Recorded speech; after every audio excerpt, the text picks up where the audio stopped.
প্ৰথমতে নমস্কাৰ জনাইছোঁ মোৰ এই নতুন ইউটিউব ভিডিঅ'টোলৈ আৰু আজি এটা গুৰুত্বপূৰ্ণ বিষয়ৰ ওপৰতে ভিডিঅ'টো বনাম বুলি ভাবিছোঁ। যদি ভিডিঅ'টো ভাল লাগে শেষলৈ চাওক, অলপ কিবা আলোচনা কৰিম।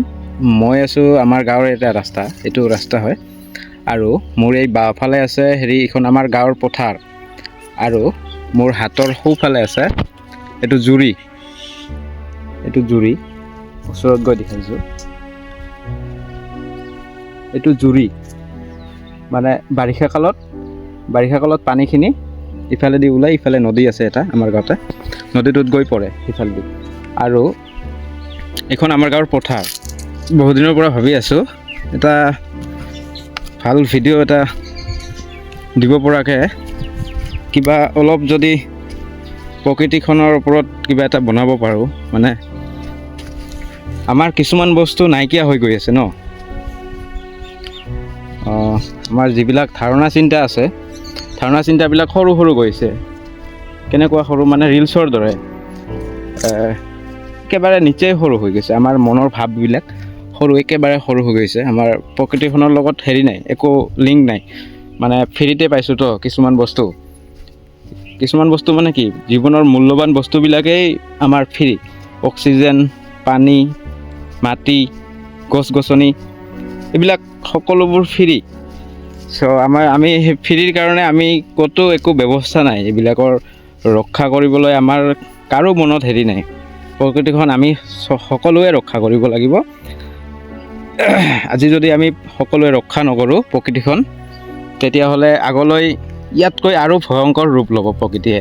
কাৰণ এতিয়াই যিটো প্ৰকৃতিৰ ৰূপ দেখিছে, ইয়াৰ চাগে প্ৰকৃতিৰ ৰেড ছিগনেল, হয়নে নহয়?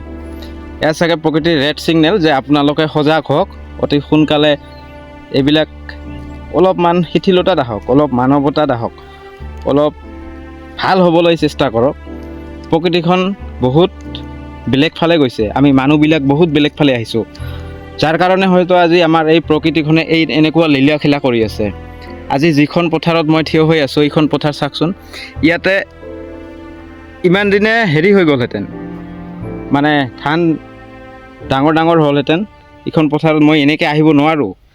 যিটো পৰিস্থিতিত মই আহিছোঁ এইখন পথাৰত, এইটো পৰিস্থিতিত মই এনেকৈ আহিব নোৱাৰোঁ। ইয়াত আহিবলৈ হ'লে বোকা পানী লেতেৰা হৈ গ'লহেঁতেন গা।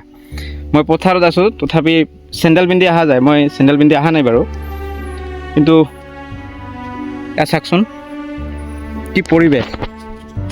আচলতে হ'ব লাগিছিল কি, হৈছে কি? এনেকুৱা প্ৰকৃতিৰ ৰূপক মানুহ তথাপি ভয় কৰা নাই। মানুহে কি কৰিছে, মানুহৰ পইচা নাথাকিলেও EMI কৰিছে। কি কৰিছে মানুহে গৰম লাগিছে আমি AC লগাম, কিন্তু গছ নলগাওঁ। কি হৈছে মনোভাৱবিলাক? মানে এনেকুৱা হৈছে যে মই নিজে ভগৱান, মোৰ ভগৱানৰ প্ৰয়োজন নাই, এনেকুৱা হৈ গৈছে। মই কি কৰিব নোৱাৰোঁ, মোৰ টকা আছে মানে মোৰ চবেই আছে। আৰে ভাই, তেনেকুৱা নহয়। প্ৰকৃতিখন অলপ বেলেগ। প্ৰকৃতিখনে চবকে সমানে দিছে। এই ভাগ বতৰাবিলাকতো আমাৰে, প্ৰকৃতিখনে কিন্তু চবকে সমানে দিছে। আপুনি য'ত যিমানখিনি অক্সিজেন পাই আছে, বেলেগেও সেইখিনিয়ে পাই আছে, হয়নে নহয়? তো আমি ভাগ কৰিছোঁ, ঠিক আছে, ভাগটো হ'বই, মানুহৰ মাজত ভাগ হ'ব, ভাল কথা। কিন্তু শিক্ষিত হৈছে আমাৰ মানুহখিনি, যথেষ্ট শিক্ষিত হৈছে। প্ৰতিজন মানুহৰে শিক্ষা আছে, কিন্তু বিনম্ৰতা নাই। তাত জানো কিবা লাভ হ'ব? শিক্ষা আছে, যদি বিনম্ৰতা নাথাকে, তেনেকুৱা শিক্ষাৰ জানো কিবা মূল্য আছে? আপোনালোকে বিচাৰ কৰি ক'ব। এনেকুৱা পৰিস্থিতি হৈছে, মানে যিখন নদীত আমি আগতে সাঁতুৰি পাৰ হৈ সিপিনে গৈছিলোঁ, মাছ মাৰিছিলোঁ, আজি সেইখন নদী সাঁতুৰিবৰ প্ৰয়োজন নাই। সেইখন নদীত আপুনি ভৰি আমাৰ মানে একাটো পানীয়ে নহয়।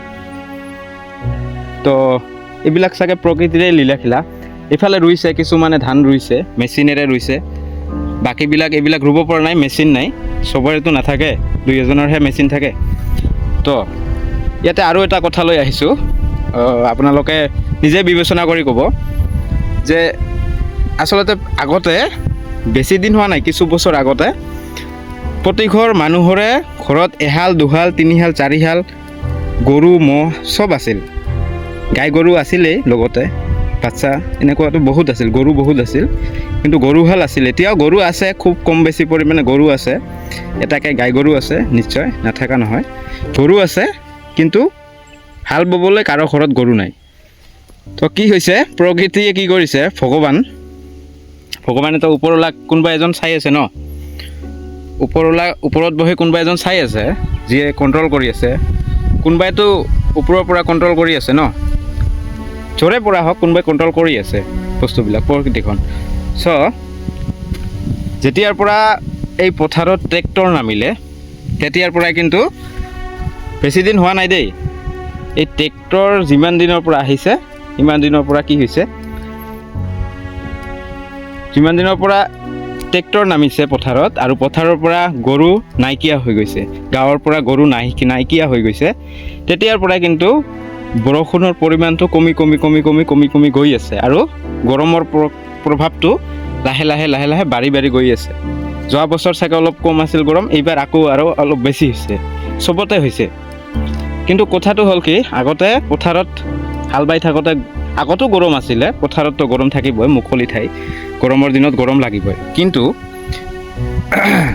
গৰুহালে যেতিয়া হাল বাই আছিল, মানুহ আছিল পথাৰত, গৰু আছিল, এইখন পথাৰত কিমান মানুহ আছিল, এনেকুৱা সময়ত বহুত মানুহ থাকে। আজি এটা মানুহো দেখা নাই মই, এটা মানুহ নাই, কোনো মানুহে কাম কৰা নাই। আচলতে কি হৈছিল, গৰুটোক চাই ভগৱানতো বুজি পাইছিল ন, যে গৰুটো কষ্ট হৈছে ইমান গৰমত, তো কি কৰিছিল, বৰষুণ দিছিল, বতাহ আহিছিল, মানুহ গৰু সকলোবোৰ শান্তিত আছিল, ইমান কাৰেণ্টৰ ইমান ফেচিলিটি নাছিল, তথাপিও মানুহ ইমান কষ্ট কৰিও, ৰ'দত কাম কৰিও, ঘৰত গৈ বিচনীৰে বিচি শুই গৈছিল, তথাপি কিন্তু শান্তিৰে শুব পাৰিছিল। এতিয়াৰ মানুহ কিন্তু এচিড হৈছে ঠিকেই, কিন্তু টেবলেট খাই হৈছে, দাৰু খাই হৈছে, নহ'লে টোপনি নাহে। আৰু এটা গুৰুত্বপূৰ্ণ কথা হ'ল যে মানুহবিলাকৰ ধাৰণা চিন্তা এনেকুৱা হৈছে যে মানুহে কিবা এটা ক'লে কিবা এটা বুজি লয়। যদি আপুনি গছ ৰোৱাৰ কথা কোৱা, গছ লগাম বুলি কোৱা, তেনেহ'লে সি পইচাৰে AC লৈ আহিব, সি EMIৰে AC লৈ আহিব, তথাপি গছ নলগায়। তেখেতে পইচা দি কি কৰিব, AC আনি লগাব, কিন্তু গছ নলগায়। তো এনেকুৱা মনোভাৱ হৈছে আমাৰ এই সৰু সুৰা মনোভাৱবিলাক আচলতে অলপ বহল কৰিব লগা হৈছে, মনৰ ভাৱবিলাক, হয় নে নহয়? তো আমি যেনেকৈ আগবাঢ়ি আছোঁ প্ৰকৃতিখনৰ লগত, প্ৰকৃতিখনে কিন্তু আমাৰ লগত হেৰি কৰি আছে, কিবা এটা শিক্ষা দি আছে যে আপোনালোকে শিকিবৰ সময় আহিছে, মই প্ৰকৃতি এতিয়াও আছোঁ, মই নাই বুলি আপোনালোকে নাভাবিব। মনত পেলাই দি আছে যে মই আছোঁ, এতিয়াও সময় আছে, মোক উভতাই আনক। এতিয়াও সময় আছে, মোক উভতাই আনক, মোক আগৰ ৰূপত আনক। মানে ফ্ৰীতে পোৱা বস্তু মানুহে কোনো এটা বস্তুৰে মূল্য নিদিয়ে, ফ্ৰীতে পোৱা প্ৰতিটো বস্তুৱে মানুহৰ কাৰণে ফ্ৰী পালে মানে একো মূল্য নাই। যেনেকুৱা প্ৰেম, কাৰোবাক বেছি প্ৰেম কৰিবা ন, সি ভাবিব চালা বাদ দে, কাম নাই ইয়াৰ, ইমান ভাল পায় মোক, একো নাই চাগে তাৰ, কাম নাই ইয়াৰ, বিনামূলীয়া এইটো, এনেকুৱা। চ' আমাৰ ধাৰণা চিন্তাখিনি পৰিৱৰ্তন কৰিব লগা হ'ল। যদি ইয়াৰ মাজতে কিবা ভুল হৈ থাকে তো ক্ষমা বিচাৰিম সকলোৰে ওচৰত, সৰু হৈ। মই নাজানো, তথাপিও বস্তুবিলাক অলপ অনুভৱত আনিব খুজিছোঁ। যদি ইয়াতে কিবা ভুল হৈ থাকে নিশ্চয় সৰু ভাই বুলি ক্ষমা কৰি দিব, আৰু ভুলটো মানুহৰে হয়। চ' মোৰো ভুল হৈছে বুলি মানি ল'ব। ধন্যবাদ। ব্লগটো ইয়াতে সামৰিছোঁ।